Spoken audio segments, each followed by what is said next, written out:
할렐루야. 참 좋으신 주님의 은총과 평화가 우리 가운데 늘 함께 하시기를 간절히 축원합니다. 수고하고 무거운 짐진 자들아 다 내게로 오라. 내가 너희를 쉬게 하리라. 주님의 부르심에 응답하여서 영혼의 평안과 정말 우리 삶에 하나님이 주신 구원의 감동을 늘 누리며 살아가시기를 간절히 바랍니다. 오늘 구약독서 1독서 본문입니다. 아브라함의 종이 등장했습니다. 그가 지금 먼 길을 떠나왔습니다. 주인의 명령을 받아서 여기까지 왔습니다. 왜냐?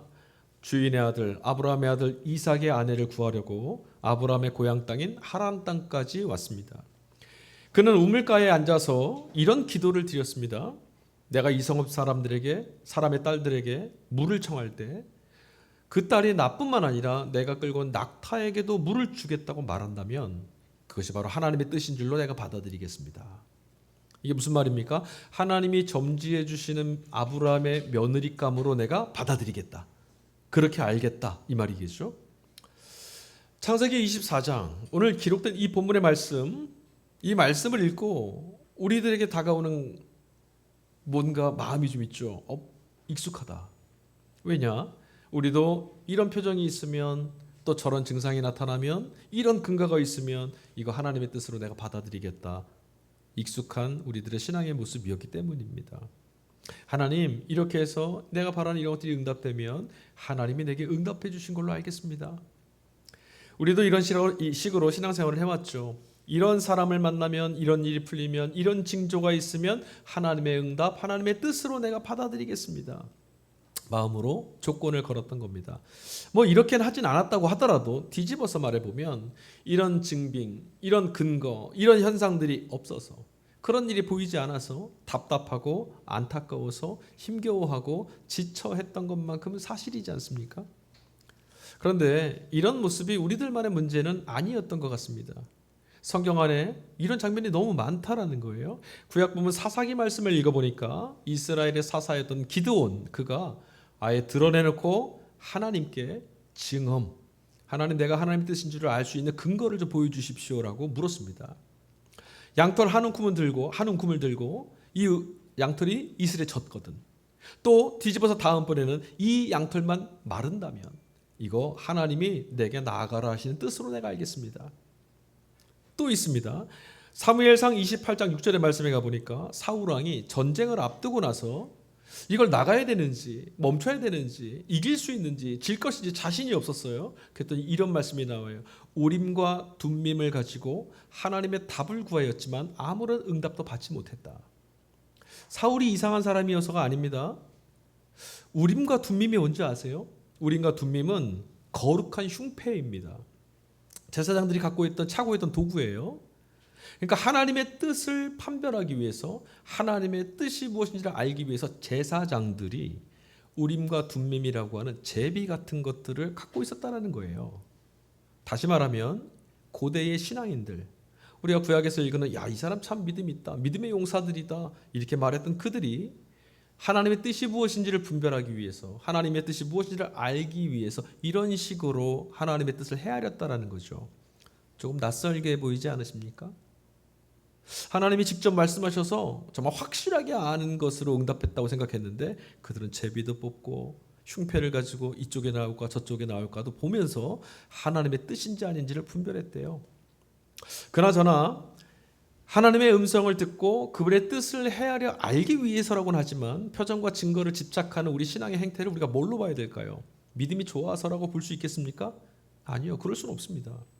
결과를 알 수 없다라고 하는 불안감, 어찌 될지 모르겠다라고 하는 결국 하나님을 믿지 못하겠다. 하나님이 이 일을 어떻게 끌고 가시는지 나 잘 모르겠다. 그런 마음 보여주는 거 아니겠습니까? 정말 하나님께서 여러분 생각해 보십시오. 내일의 우리들의 모든 일들, 우리의 운명, 우리의 걸음을, 인생을 이끌어 가시는 분임을 우리가 믿는다면 우리는 하나님께서 이 결과를 어떻게 만들어내실지 미리 알 필요가 없습니다. 더욱이 하나님이 선하신 분이라면 더욱 그렇습니다. 하나님이 선하신 분이라면 그분이 오늘 이끌어 가시는 나의 삶이, 그분이 이루어내실 나의 내일이, 나의 결과가 어떤 것일까요? 선한 것이겠죠. 그렇다면 오늘 우리는 염려할 필요가 없지 않겠습니까? 하나님이 계심이 분명하고 그분이 선하시다면, 그분이 내 인생을 이끌어 가시는 분이다라면 그분이 선하게 이끌어 가시겠죠.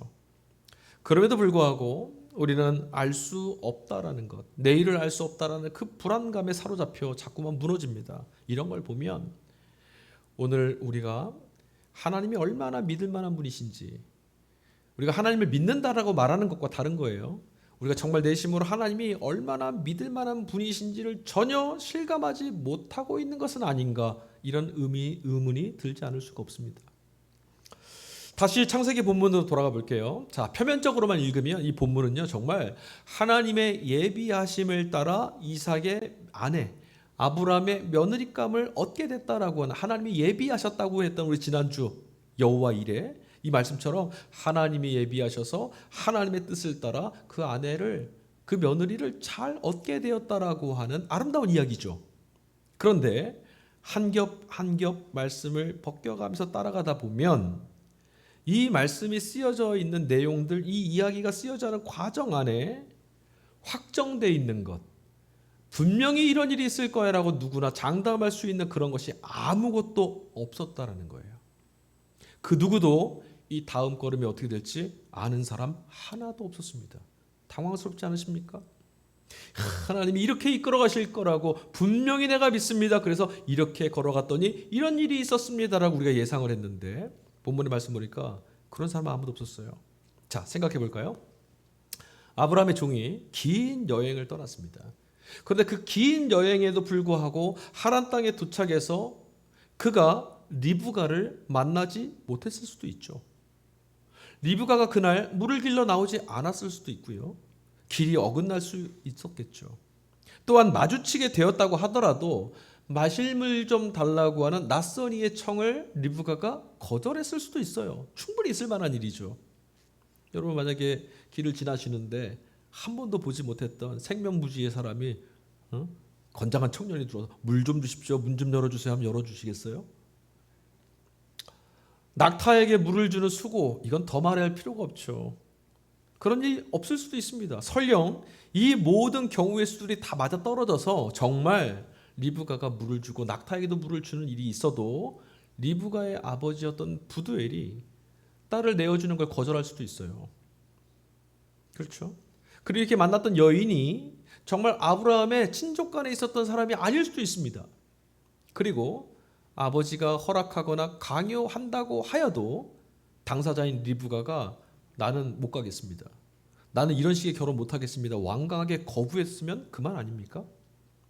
그러니까 부두엘, 리브가의 아버지가 너 정말 이 사람하고 따라가겠느냐 물었을 때 리브가가 네, 가겠습니다라고 했던 그 한마디가 얼마나 결정적인 역할을 했는지 우리는 알 수 있죠. 리브가가 싫습니다 하면 끝난 겁니다. 맞나요? 자, 그러고 보면 오늘 우리는 내게 주어진 한치의 앞일도 알지 못합니다.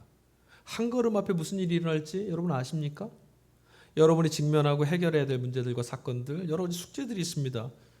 이 일이 어떻게 흘러갈까요? 여러분이 이런 선택을 하면 그 일은 그렇게 벌어질까요? 내가 이렇게 못하면 그렇게 안 될까요? 드러나기 전까지는 아무것도 모를 일들 뿐입니다. 따지고 보면 모든 이야기는 정말 우연과 우연이 겹쳐서 정말 우연들일 뿐인 것들이 어떻게 섞이고 섞여서 이뤄낸 결과물처럼 보입니다. 순간순간 저와 여러분들이 지금까지 선택해왔던 것들 하나하나가 모여서 오늘의 우리, 오늘의 내 삶, 여기까지 왔다라는 게 정말 놀랍지 않으세요? 우리가 오늘 본문의 말씀을 읽으면서 정말 눈여겨봐야 될 대목이 있습니다. 앞서도 언급했지만 등장인물들 중에 아브람도 그랬고 아브람의 종도 그렇고 리브가도 그렇고 그의 아비인 부두엘도 그렇고요. 하늘로부터 뭔가 신묘한 신탁이, 하나님의 말씀이, 하나님의 뜻이 내려오기를 마냥 기다렸던 사람은 아무도 없어요. 그리고 또 그런 식의 음성을 들은 사람도 없습니다. 그들은 하나같이 각자 스스로 선택했고 자신만의 걸음, 자신만의 일을 했습니다. 아브라함의 종은 기도했습니다. 기도에 따른 말이 뭘까요? 하나님 이렇게 꼭 해내셔야 합니다라고 주문서를 내민 겁니까? 아니요. 다시 말하면 이거죠. 하나님이 알아서 하나님이 이끌어 가실 줄, 모든 것은 하나님께, 이 결과 모든 것이 하나님께 있음을 내가 믿고 자신의 길을 그냥 나섰어요. 리브가는 어떻습니까? 낯선 이의 응답, 낯선 이의 부탁에 자기 의지로 응답했습니다. 뿐만 아니죠. 모든 일의 결과, 자신의 운명에 일어날 모든 일의 결과를 하나님께 맡기겠다라고 하는 자신의 의지와 결단으로 얼굴 한번 본 적 없는 남편감을 찾아 나서는 길을 떠났습니다. 이 과정에서 하나님은 누구에게도 한마디도 말씀하시지 않았습니다. 하나님 말씀 있나요? 하나님이 응답하셨습니까? 신명하기를 가르쳐 주셨나요? 좌로 가라, 우로 가라, 돌아가라, 이 사람을 만나라 하셨습니까? 아니요. 그런데 이 일의 결과가 어떻게 됐습니까? 이 이야기, 오늘 읽은 창세기 24장 말씀의 전체의 결론이 무엇이냐? 24장 67절입니다. 이삭은 어머니를 여의고 나서 위로를 얻었다. 이 모든 우연들이 모여서 그 모든 우연으로 스쳐 지나갈 것들을 다 모으셔서 하나님이 하나의 이야기를 엮으셨는데 그게 뭐였냐? 이삭. 어머니를 여했던 이삭의 상처를 위로해 줬어요. 이삭이 왜 상처를 입은지 아십니까? 어머니 사라를 잃었을 뿐만 아니라 우리 지난주에 읽었죠. 자신의 아버지 아브라함이 자신의 가슴에 칼을 들이댔었어요. 저는 인생이 위로받을 수 있는 길이 누군가의 평가나 누군가로부터 인정받는 방법을 통해서가 아니라고 믿습니다. 비틀거릴지라도 여기까지 올 수 있었으니 나 참 잘 살았구나. 스스로 인정해주는 스스로의 이 고백을 통해서만 우리는 삶의 위로를 얻을 수 있습니다. 남들이 아무리 칭찬해도 난 정말 후회가 된다. 그게 어떻게 삶의 위로가 될 수 있겠습니까? 물론 우리는 지금 내가 최선의 선택을 하고 있는지, 정답을 찾은 것인지, 잘 걷고 있는 것인지, 그 다음이 어떻게 될지 아무것도 알 수 없죠. 그것을 알고 걸어가는 사람은 하나도 없습니다. 그러다 보니 의미 없이 반복되는 일상이나 무의미하게 지나치는 시간 속에서 우리가 정말로 쉽게 낭망하기도 하고 지쳐갈 수밖에 없습니다. 그러나 우리 스스로 걸어낸 이 작고 볼품없어 보이는 아무것도 아닌 것 같은 그냥 기억조차 하지 못하고 있는 이 선택들을 가지고 나에게 주어진 인생 전체를 아름답게 써내려 가시는 분이 있습니다. 그게 내일을 가지고 오시는 하나님만 하실 수 있는 일이죠. 비록 비틀거리고 때로는 눈물 짓기도 하고 아직도 채 지워지지 않은 상처가 여전히 남아있을지라도 우리는 마침내 이 길의 끝에서 하나님의 위로를 받게 될 줄로 믿습니다. 우린 그걸 기다리고 오늘을 살아가는 사람들입니다. 자, 이 독서인 서신서 로마서 말씀에 가보니까 사도 바울이 이런 고백을 하더라고요. 로마서 7장 15절, 나는 내가 하는 일을 도무지 알 수 없습니다. 위로가 됩니다. 사도 바울도 자신이 걸어가는 이 길의 끝 뒤가 뭐가 있는지 몰랐답니다. 아무것도 모르겠답니다. 여러분은 좀 잘 아시겠습니까? 내 하나님 믿으니, 하나님께 이만큼 기도했으니, 내가 하나님께 이렇게 열심을 했으니 이 다음은 분명해라고 말씀하신 것들 정말 그렇게 되던가요? 스스로 선택하고 제 몫을 감당하는 것, 우리는 여기에 너무나 익숙하게 살아왔습니다. 그래서 네 몫을 잘 감당해라, 이 얘기만 맨날 듣고 살아왔어요.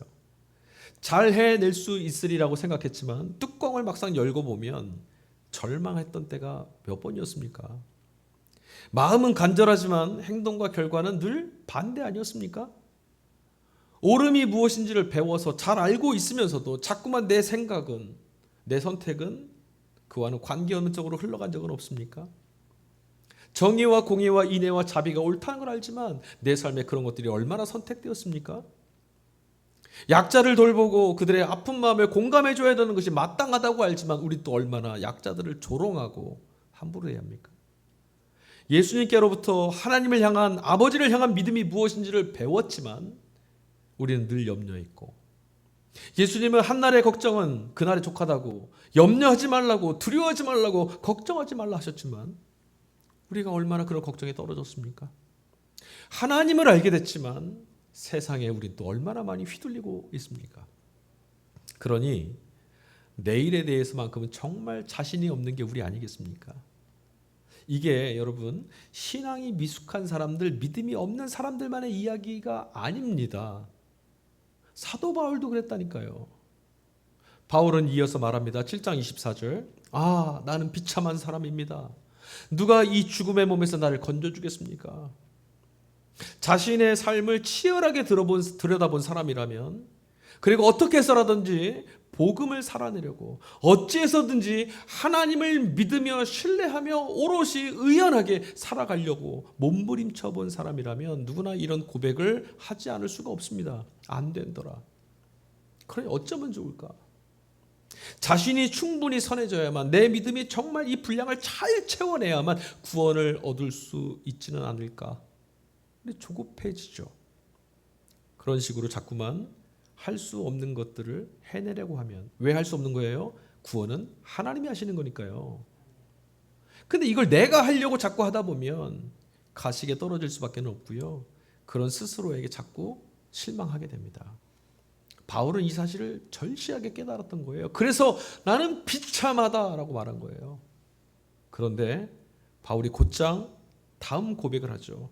7장 25절. 우리 주 예수 그리스도를 통하여 나를 건져주신 하나님께 감사를 드립니다. 아멘. 저도 그렇습니다.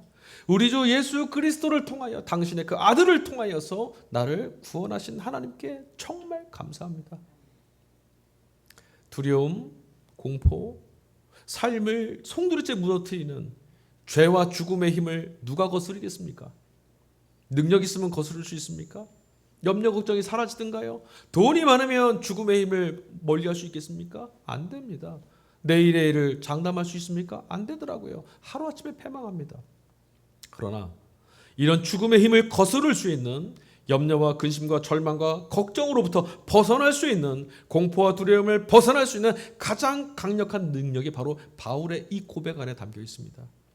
그렇죠, 여러분. 언제나 하나님의 구원이 먼저입니다. 하나님의 도우심이 본질이고요. 하나님이 우리를 넉넉히 구원하시고 우리를 이끄시는 하나님이 계셔서 우리는 선택할 수 있고, 우리는 자유하고, 우리는 늠름하게 걸어갈 수 있습니다. 우리가 지금 여기에 함께 하시는 하나님, 지금 나와 동행하시는 하나님, 그 하나님을 실감할 수만 있다면 여러분 정말 더 이상 증거와 효험과 증빙, 이런 것이 어디 있느냐고 찾아 헤맬 필요가 없지요. 결과에 대해서 이 일이 어떻게 될까, 저렇게 될까, 잘 될까, 안 될까 염려하거나 조급해할 필요가 있습니까? 없습니다. 내일은 주님께 달려 있습니다. 근데 난 그 주님을 믿습니다. 선하신 분이시니까요. 더 이상 오늘을 어찌 살아야 내일을 건져낼 수 있을까? 나의 내일을, 나의 미래를 어떻게 살려낼 수 있을까? 전전긍긍할 필요가 있습니까? 없습니까? 없습니다. 구원하시는 주님이 계시니까.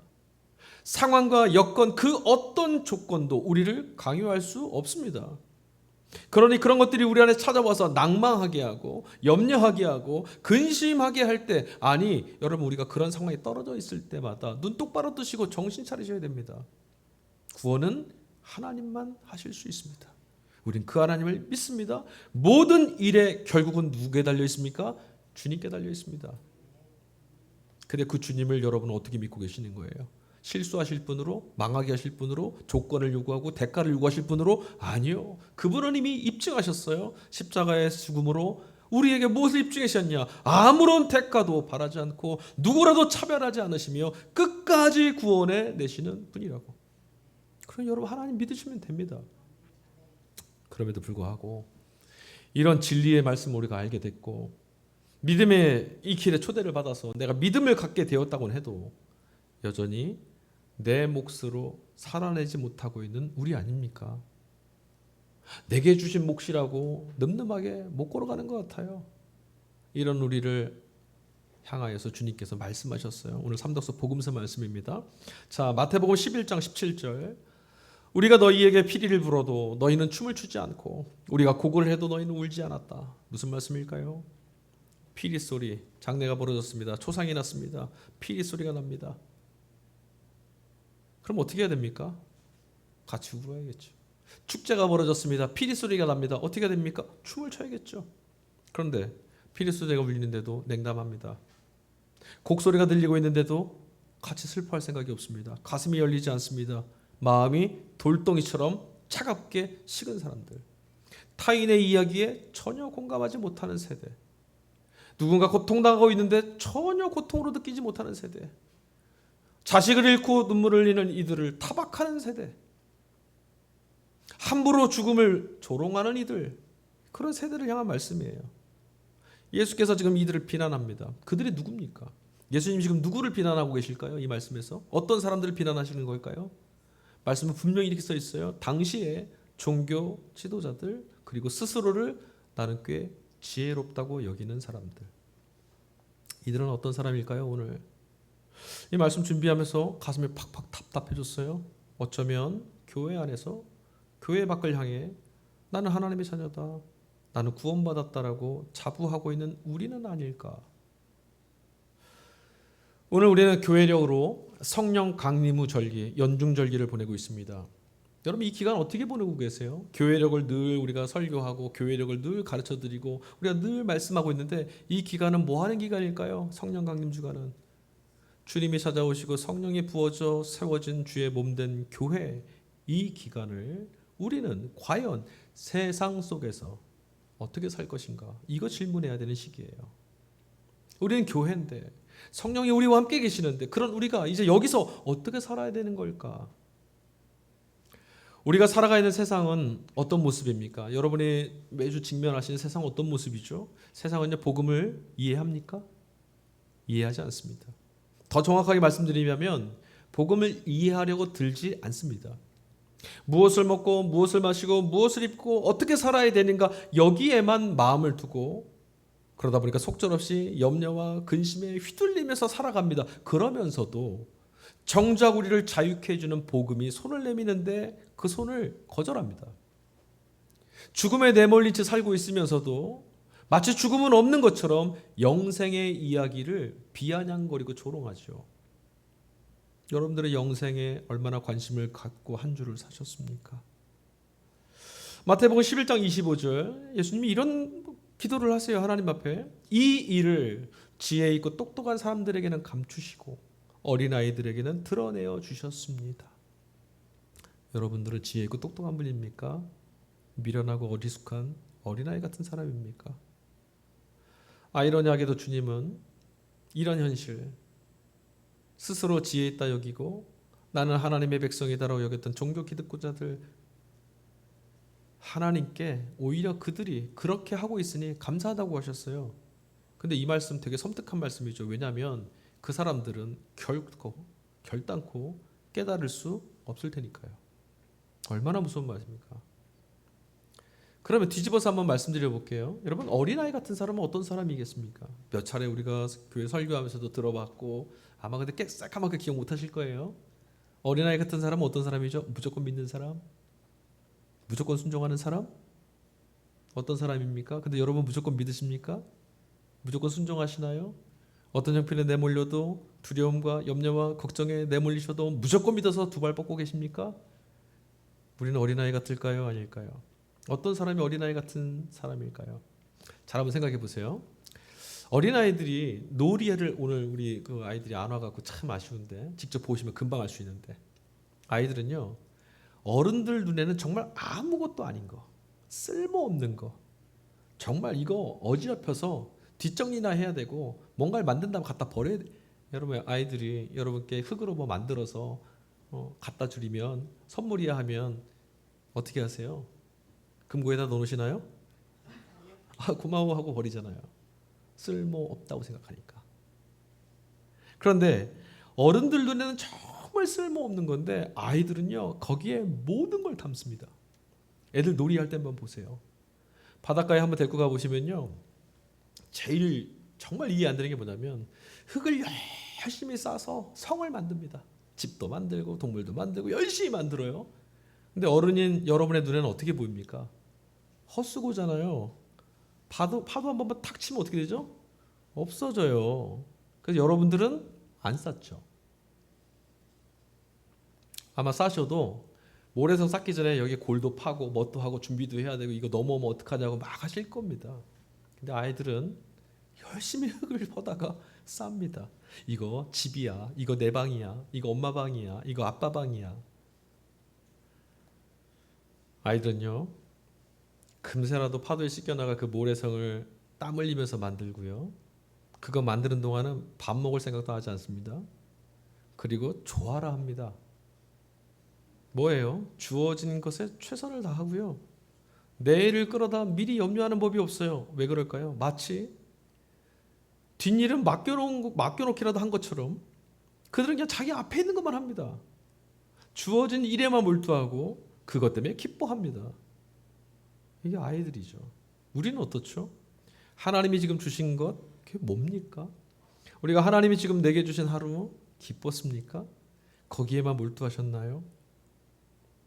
작은 것, 주어진 일상, 하나님께서 생명의 주인이신 그분이 우리에게 은혜로 주셨다라고 받을 줄 아는 사람, 하나님이 주신 것을 하나님이 주신 것으로 받아들이며 살아가는 삶, 이게 바로 어린아이 같은 신앙. 주님이 말씀하셨던 것으로 하면 일용할 양식에 자족하는 신앙, 이런 신앙이 바로 하나님만을 믿는 신앙인 거예요. 그러니까 내가 정말 하나님을 향한 믿음이 있느냐 없느냐, 이 말씀에 빗대 보시면 돼요. 그런데 우리는 어린아이 같은 신앙을 어떻게 생각하느냐, 너무 무기력하고 너무 무력해서 아무것도 할 수 없는 정도의 것으로 생각해요. 주님이 말씀하셨습니다. 11장 28절, 수고하고 무거운 짐진 자들은 다 내게로 오라. 주님은 그런 모든 수고를 맡기라고, 누구에게요? 나에게 말씀하셨어요. 그런데 우리는 이 말씀 앞에 자꾸만 멈춰섭니다. 그런다고 뭐가 바뀌냐고, 주님께 맡긴다고 해결되겠냐고. 주님은 너무 멀고 현실은 너무 가까워요. 주님을 믿지 못하기 때문에. 더 정확하게 말씀드리자면 우리는 이미 나는 어른이야, 스스로 지혜 있는 자로 여기는 것 같아요. 여전히 스스로 뭔가를 해내야 되고 여전히 스스로 내가 이루어내야 된다는 강박감을 떨쳐내질 못해요. 정말 아무것도 안 해도 살 수 있을까? 하나님이 먹이고 입히시고 살리시는 분이 맞습니까? 대답들을 하세요. 근데 왜 그렇게 불안하죠? 마태복음 11장 29절 주님 말씀하십니다. 나는 마음이 온유하고 겸손하니 내 멍에를 메고 나한테 배워라. 누구 멍에요? 내 멍에를 메고 나한테 배워라. 그리하면 너희는 마음에 쉼을 얻을 것이다. 여기 오해하지 마세요. 잘 읽으셔야 돼요. 누구 멍에를 메라고 하셨죠? 누구 멍에요? 내가 누구예요? 우리가 그러니까 성경을 읽고 믿음 얘기하기 전에 국어 공부를 해야 돼요. 내 멍에의 내는 주님이잖아요. 주님의 멍에를 메고 주님께 배우래요. 야, 근데 이거 문제가 됐죠. 우리가 주님의 멍에를 어떻게 메워요? 주님이 뭐라고 말씀하셨냐면 내 멍에는 분명히 가볍고 편하대요. 근데 여러분 솔직하게 한번 질문해 볼게요. 답변 솔직하게 답하세요. 멍에는 쉬운 거예요? 여러분 짊어지라 그랬어요. 멍에 짊어지는 거 하시겠어요? 멍에라고 하면 고된 수고가 동반되는 거 아닙니까? 근데 어떻게 이게 가볍고 편할 수 있어요? 이건 하나님의 아들이 예수님께나 해당되는 말씀 아닙니까? 그렇지 않았나요? 고민을 그냥 안 하셨구나. 그냥 열심히 하시니까 다 좋은 거야. 바로 이 지점에서 우리가 성경 읽기 하면서 정말 치명적인 오해를 하고 있는 거예요. 주님은 저와 여러분, 우리들의 성향, 우리들의 수준, 우리들의 연약함 모르실 리가 없잖아요. 그죠? 자, 여기서 사용된 단어를 한번 봅시다. 멍에, 내 멍에를 치라 하셨을 때 멍에라는 말의 헬라어 단어가 지고스라는 단어예요. 이 말씀을 잘 이해하려면요, 우리 입장에서 생각하면 안 되고 이 당시 예수님 당시 이 팔레스타인 땅의 상황을 좀 아셔야 됩니다. 자, 우리는 시골에서 멍에를 소한테 이제 들쳐매잖아요. 그럼 어떤 이미지가 떠오르세요? 소 한 마리, 황소 한 마리에다가 멍에를 걸고 가래를 한 다음에 농부가 끌고 가는 거, 이거 생각하시잖아요. 팔레스타인 땅에서 그러지 않았어요. 팔레스타인에서 농부가 밭을 갈 때 어떻게 하냐면 소 두 마리를 준비합니다. 힘센 소와 어린 소. 이상하죠? 힘센 소 2마리 두면 효율이 좋을 것 같잖아요. 그렇게 하잖아요. 힘센 소 1마리, 어미소와 연약한 아이소 1마리를 붙여놔요. 그리고 멍에를 씌워요. 그러니까 이 멍에는 어떤 거냐? 동시에 2마리의 소를 묶는 거예요. 아직 훈련되지 않은 어린 소와 어미소를 함께 묶어놓으면 어떻게 하느냐? 무거운 이 짐을 짊어지고 방향을 잡는 건 누가 할까요? 힘세서 어미소가 하죠. 여러분 짐 짊어지고 이제 계단을 이렇게 내리다 보면 집에서도 저도 이제 뭐 짐을 옮길 때 무거운 거 이제 아내나 딸하고 같이 옮기게 되면 누가 똑같이 짊어지는 것 같지만 사실 누가 짊어져야 돼요? 제가 짊어집니다. 어미소가 열심히 짊어지는 거예요. 끌고 가는 거죠. 사실은 이 어린 소는요 안 매는 게 좋아요. 어미소 입장에서는 얘 때문에 거추장스러워. 얘까지 끌고 가야 돼요. 어린 소는요 어미소 옆에 그냥 걸음을 맞춰가면서 자연스럽게 배우는 거예요. 멍에를 짊어지는 거 바깥을 이렇게 해야 되는 거구나. 그러니까 멍에를 지고 간다라는 것, 이 멍에라는 지고스라고 하는 단어는요 홀로 매는 게 아니에요. 함께 매는 거예요. 누구랑요? 어미소랑. 내 멍에라고 주님이 하셨어요. 그 멍에를 짊어지라 했습니다. 그럼 누구 거를 매는 거죠? 나 홀로? 아니요. 주님의 멍에 어깨를 걸쳐놓는 거라니까요.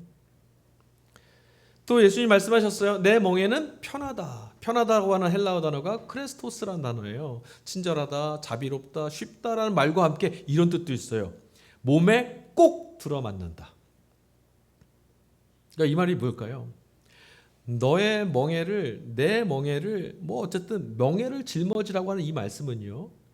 우리 수준에 꼭 맞는 멍에, 어린 송아지에게 꼭 맞는 멍에만 지면 돼. 주님이 짊어지실 만한 거창한 멍에 말고요. 우리 자신이 감당할 수 있는 몫의 멍에, 우리가 살아가는 내게 주어진 삶을 말하는 거예요. 물론 여전히 우리는 부족합니다. 삐뚤삐뚤 이리저리 박고랑을 흐트러뜨리는 실수할 수 있죠. 어미소 일로 가려고 그러는데 자꾸만 일로 가려고 하다가 헝클어질 수 있어요.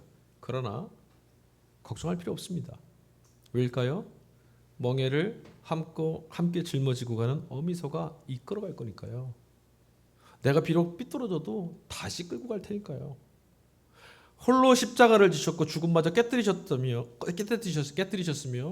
부활의 생명을 열어놓으신 예수님께서 우리와 함께 운명의 끝까지 관통하신 예수님께서 멍에를 짊어지고 가신다면, 인생의 걸음을 우리와 함께 맞춰가고 계신다라면 여러분 뭐 염려할 게 있겠습니까? 뭘 얼마나 힘을 내시려고 하세요? 그러니까 왜 힘을 내냐면 멍에를 어미소가 예수님이 끌고 가신다는 걸 실감하지 못했다는 거예요. 자꾸 힘을 줘요. 오늘 우리는 성서일과 말씀 같이 읽었습니다.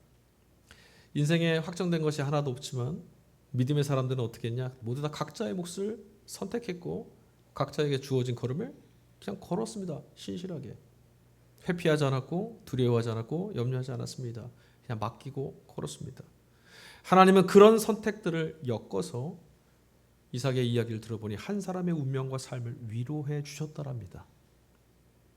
일의 결과뿐만 아니죠. 우리는 일상을 염려할 필요가 없습니다. 왜 내 인생은 이렇게 무겁냐고, 왜 내 삶은 이렇게 힘겹냐라고 불퉁거릴 이유가 사실은 없었습니다. 주님이 우리에게 무거운 짐을 얹기 위해서 멍에를 강요하실 분이 아니지 않습니까? 오히려 주님은 나와 함께 멍에를 함께 지자고 손 내미십니다. 그것은 내 멍에를 네가 좀 져달라는 말씀입니까? 아니죠. 내가 멍에를 짊어진 내가 너의 멍에도 같이 매주겠다 아니었어요? 우리가 짊어져야 하는 무거운 짐을 기꺼이 당신께서 함께 짊어져 주시겠다라고 말씀하시는 분이 주님이시라니까요. 자, 여러분 그러면 이제 어떤 선택을 하시겠습니까? 여전히 무엇을 선택해야 되고, 여전히 무엇을 감당해야 되고, 여전히 무엇을 어떻게 해야 되고, 이 다음은 어떻게 될 것인지 전전긍긍하는 삶에 매몰되어 계시겠습니까? 아니면 하나님을 믿는다 하면서도 여전히 표징이 보이지 않으니까 이게 잘 되겠느냐고 속절없이 불안에 사로잡혀서 전전긍긍하는 그런 신앙에 머물러 계시겠습니까? 그것도 아니면 언제나 어디서나 이런 형편이나 저런 상황에 내몰려 있을지라도 돌아보니 밭고랑이 삐뚤삐뚤해 보이는 것 같을지라도 내 무거운 짐을 짊어진 채 기꺼이 내 인생의 걸음에 동행해 주시는 주님 믿으며 걸어가시겠습니까? 안 보여도 된다니까요. 어린 손은요, 앞을 보면 걸 필요도 없어요. 멍에를 짊어진 어미소에게 자신의 모든 주권을 맡기면 됩니다. 혹여 여러분, 주님께서 내 무거운 짐을 야, 난 도무지 네 짐은 못 짊어지겠다. 아, 이건 힘든 것 같다. 이렇게 말씀하신다면 어떻게 될까요? 정말 그렇게 말씀하신다면 별 수 없죠. 그냥 망하는 거죠. 그러나 이미 주님께 운명을 맡긴 우리들의 걸음, 그 멍에 주님과 함께 짊어지는 멍에 기꺼이 응답하겠다고 한 우리들의 걸음, 그분이 내 삶의 멍에를 함께 짊어지시는 한, 그분이 포기하시지 않는 한, 그분이 마다하시지 않는 한 우리는 결코 망하지 않습니다. 주님은 세상을 이기셨으니까요. 우리는 그 주님을 믿습니다. 그 주님과 함께 걷기를 즐거워합니다. 홀로 두려워하지 않아도 되고 비틀거린다고 꾸지람 받지 않아도 되고 낭망하지 않아도 되고 멍에를 짊어지신 주님이 이끌어 가실 내일을 우직하게 제 갈 길을 잘 걸어낸 걸음으로 걸어갈게 될 줄을 믿기 때문이죠. 이 한 주도 주와 함께 그렇게 걸어갈 수 있는 우리 모두가 되기를 소망합니다. 아멘.